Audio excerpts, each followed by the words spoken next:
I talk to top leadership teams around the world all the time about this stuff. And we also, in the economics world, we do a lot of trend stuff. What jobs are going, what jobs are staying. But I didn't see a lot of people doing a lot to help people that are affected by that. So what the Global Opportunity Forum is really intended to do is talking to organizations about how we can help people grow in their careers. So when I got here, I was so delighted to hear about these certification programs and the career paths, because the real opportunity here is not the college educated people. It's those mid-skill careers. Welcome to Connected FM, a podcast connecting you to the latest insights, tools, and resources to help you succeed in facility management. This podcast is brought to you by IFMA, the leading professional association for facility managers. If you are ready to grow your network and advance in your career, go to ifma.org to get started. In today's episode, we are joined with Lara Paemen, Managing Director of IFMA EMEA, and George Westerman, Senior Lecturer at the MIT Sloan School of Management. Together, they discuss the challenges and opportunities in facility management, emphasizing the need for upskilling in the digital age. They also talk about the Global Opportunity Forum, focusing on career navigation, agile learning, and certifications.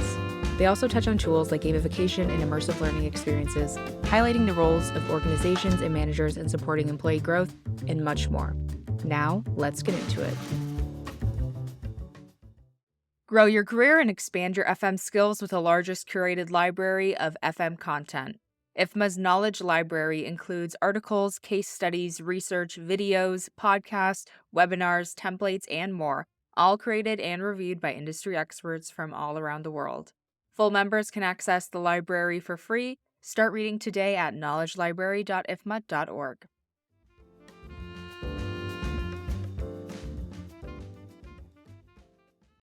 So, hello, George, and welcome to our podcast studio. Well, thank you. And it's good to see you again, Lara. Yeah, absolutely. So, I'm Lara Paemen, Managing Director of IFMA EMEA, and I've got George Westerman with me today, who gave a great speech on digital transformation as a keynote here at World Workplace in Denver.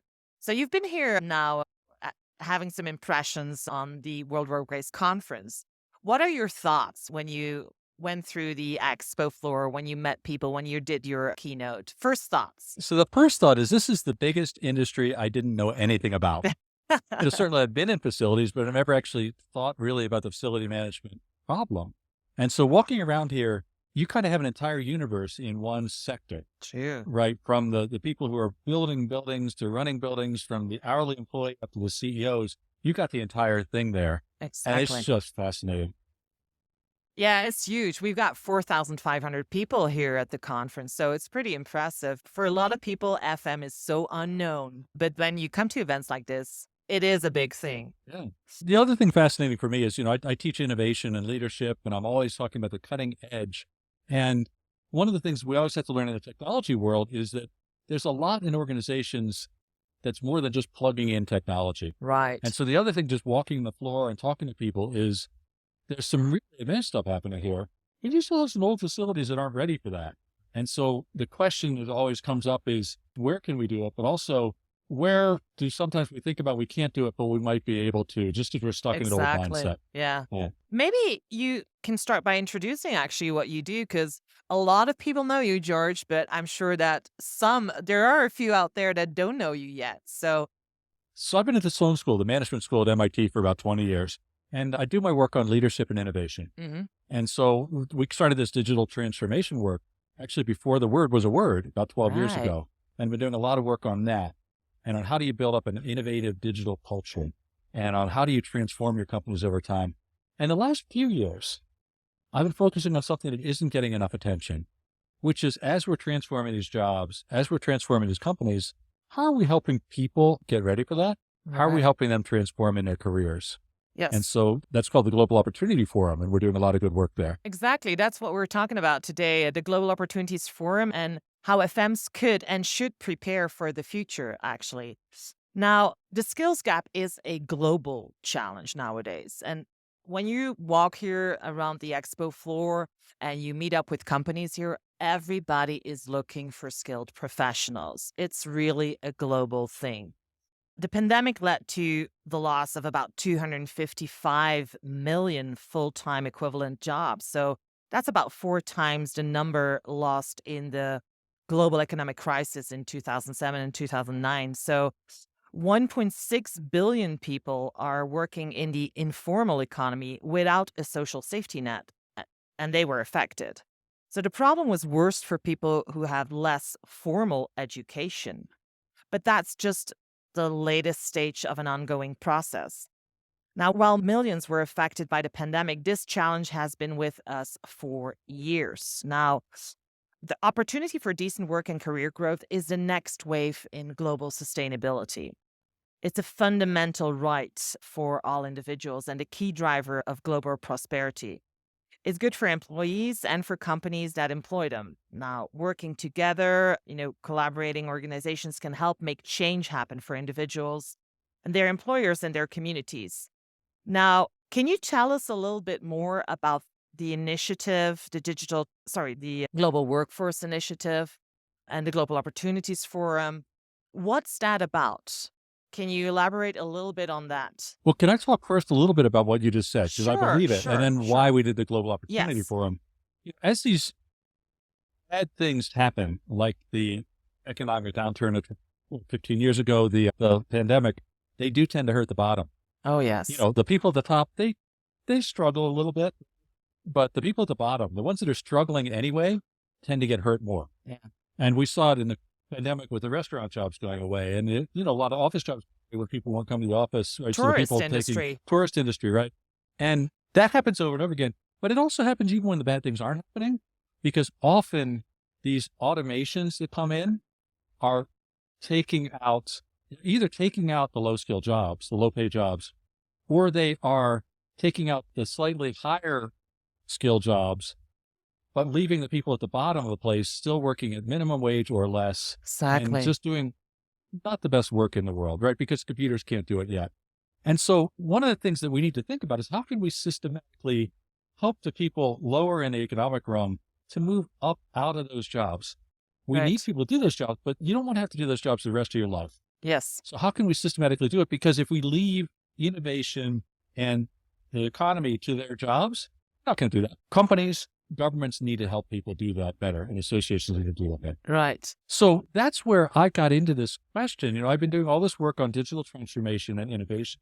I've talked to top leadership teams around the world all the time about this stuff. And we also, in the economics world, have been doing a lot of trend stuff. What jobs are going, what jobs are staying. But I didn't see a lot of people doing a lot to help people that are affected by that. So what the Global Opportunity Forum is really intended to do is talking to organizations about how we can help people grow in their careers. Wow. So the idea is not that we'll solve the problems for everybody, but these problems have already been solved some places. How can we learn from each other on there? And it will also work with organizations to say, what can we do to maybe put some clarification in, put some courses together in that role.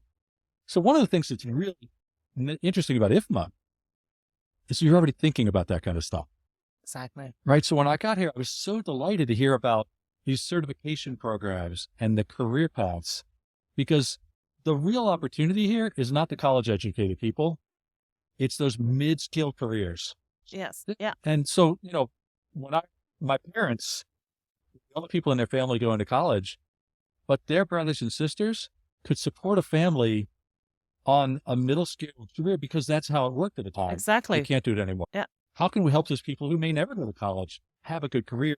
There's so many great careers in facility management if we can help people figure out what those are. Oh, yes, definitely. And I think the advantage of FM is that you can enter it at any stage of your career.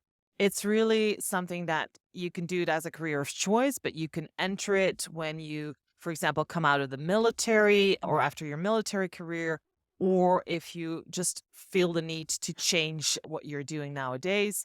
So that's the advantage of FM. You could do it at any age, any stage in your career, and it is so diverse that it can bring something to anybody, and to everybody. And I want to thank you, Lara. Also, you came to our event in London. Yes, I did. And you shared some of the things that were happening, right? And we talked about, from the internships and the apprenticeships to the upskilling opportunities, the certifications, to really put some clarity around what's possible. And then the employers can use them. Yes. They don't need to invent this for themselves all the time. Exactly. Yes, we With the foundation, we give scholarships to students and we link them as well to large companies that are actually looking for staff and offer internships to them. So it's so important to be part of that cycle, I would say, and let's say support newcomers in the industry to find the jobs that they really can continue to do in their next career or in a new career. And just to repeat, because, I just want to say really clearly again that every company should not have to invent this for themselves. No, you're right. There should be an opportunity to do what IFMA is doing and what we could still do more of, which is to say, here's some good stuff. Now everybody can use it. Yes, exactly. Now, given that you are an expert in digital transformation, as we heard this morning during the opening keynote, and you're outside the industry, what new skills and competencies do you think are required for professionals in the facilities management industry? Well, one thing that's very clear is that the opportunities are going to come from using information better. And that means people need to be comfortable using these digital tools more. Yeah. So there's a huge opportunity of getting people a comfort with digital and ability to think about using this information in a different way. Maybe a comfort with even rearranging the information. Yeah. But that basic digital comfort is an important one. Absolutely. I think I would add one other thing though, too. Yeah. And I don't know if that's a skill, but I think it's important, right? It's a mindset, which is that it's very easy if you've been doing this job for a long time to say, this is what works. Yeah. And so there's some kind of a skill, a mindset needs to be thinking about, well, how can we improve this? If somebody had a better idea, how could I not reject it? And maybe think about it a little bit first and try it out. Absolutely. I think that's a very fair point. One of the biggest challenges is how to upskill and reskill workers at scale. From your thoughts, what are some of the tools and methodologies that you've seen maybe in other industries that might be applicable for the FM industry? Thinking just from the top of my head, gamification, would that be something that we could use? Or do you see any other tools or have any other ideas on that? So part of my role is in the Office of Digital Learning, the Office of Open Learning at MIT. And You're the expert. Yeah, and so we talk about, how can you do this more distance learning, make it happen? And what we've learned very clearly is that what we used to do 20 years ago, let's record a professor talking. It is just an incredibly horrible way to learn, right? That's not it's working great. If you got no access to it, it's useful, but there are better ways. Yeah. We've learned to chop these things into smaller segments, put activities to put some thought in there, whether it's group discussions or whether it's an opportunity just to think, right? So we talk about an idea called instruction, introspection, and immersion. Okay. And the idea is, if I talk to you for a few minutes online, then how do I help you think about what this means for your job? And in the immersive experience is kind of the state of the art where we're going. Yes. And one way to think about it is, okay, could I learn a little and go to work and come back and think about what could work? So it puts you in a position to have to make these decisions in a low risk opportunity, and you can fail all you want. You're not going to do anything. And so these games are another way to immerse you. But if I can give you an example of one of my favorite examples here, Fidelity Investments. Yes. They're not an FM. No, they're not. FM, financial management is those things. But their call center agents are regulated and they can get sued if they say the wrong thing. And so as the call center agents are learning to support a new product, they need to get the training, but the book learning is not going to be enough. And what they do over the course of a day and a half, in the morning, you get training on the product you're going to be helping. In the afternoon, you go on the call center and questions about that product come to you and you get to try out that new learning. Oh, with the supervisor listening, so you don't do anything stupid, right? Exactly. And then the next morning you come back and you and the other people who just got that training, think about it. What did I learn? What was hard for me? What was easy for me? They put this full cycle into a day and a half training and these people are ready to go. Amazing. That sounds and real. And they can be done at distance also. Also, exactly. You don't need to be physically in the same room together. That's great. Can I add something there? Oh, sure. There's another challenge in doing this at scale, and that's the demand side. So if we have 1 million people that want to get trained in something, we can figure out how to train them. But how do you find 1 million people that want that training? And so another really important element for doing this at scale is doing the career navigation and the awareness at scale to help people understand what else is possible for them other than their job or their boss's job. Yeah. And there's a lot of opportunity there to increase the scale there. Think about career paths. Think about videos to help people understand if I'm getting out of the military, what's Yes. possible. Yes. That's going to be another really important part. It's creating that awareness of what the possibilities are. Exactly. Yes. And one more third piece. Oh, So yes. at Global Opportunity Forum, we think there are three major challenges to be solved. One is career navigation, helping people understand what's possible for that next step or even farther. Number two is making the learning agile and quick, so I don't have to go for weeks. I don't need to long wait periods. weeks at a time. Yeah. But the third one is also really important, and that's certification. Because me having sat in class for a day, whether I actually know anything or not, if we can create a certification that says, I actually know what I'm doing, that becomes currency in the labor market. Exactly. It's a standard. Exactly. And it helps people understand whether they're hiring people who are smart, but it also gives the people mobility that they never had before. Exactly. So when we think about at scale, it's more than just providing the classes at scale. It's also the navigation and the certification at scale. Excellent. Let's say, what recommendations do you have for the average FM employee to be aware of the skills that they will likely need in the future? So one is to look at jobs that you're interested in and figure out what are you missing, right? And that's important. But another is really try to figure out people who have been in your role before. Yeah. Where have they gone? Because increasingly we're finding that people don't move up, they move over. They move diagonally. Yeah. Or when we were in London at this conference, the word kept saying careers are not ladders or lattices, they're squiggles. Squiggles, yes. That you take a step and then you figure out the next step. Yes. So if it's you as a worker, figure out where you want to be and whether you can, right? And be honest with yourself. Yeah. What do you need? Including those non-technical skills. Number two, find out where people have gone. But number three, there are a lot of resources out there that can help you think about this. Yeah. So if you think about IFMA certifications, IFMA Pass, this is one thing. Yeah. But there are also many external tools also can just help you get that idea. Maybe you stay in facilities, maybe you don't. Maybe you move to a different part of facilities, but you don't have to stay in what you are. You stay in what's going to make you happy. Because if what would make you happy, you're going to be successful at it. I was just going to say that happy workers stay longer, and, that's, I think, what the workforce needs. So if we can add something, though, because I don't know whether you can ask the question on it, what can you do as a manager? And the best thing you can do as a manager is look broadly for the kinds of people you want. Yeah. There's people coming into the military have an amazing set of skills that may not quite line up, but they also have a mentality, a mindset. I was just going to say, they're very structured and disciplined as well. One of my favorite examples from healthcare is hospitals cannot find enough lab technicians.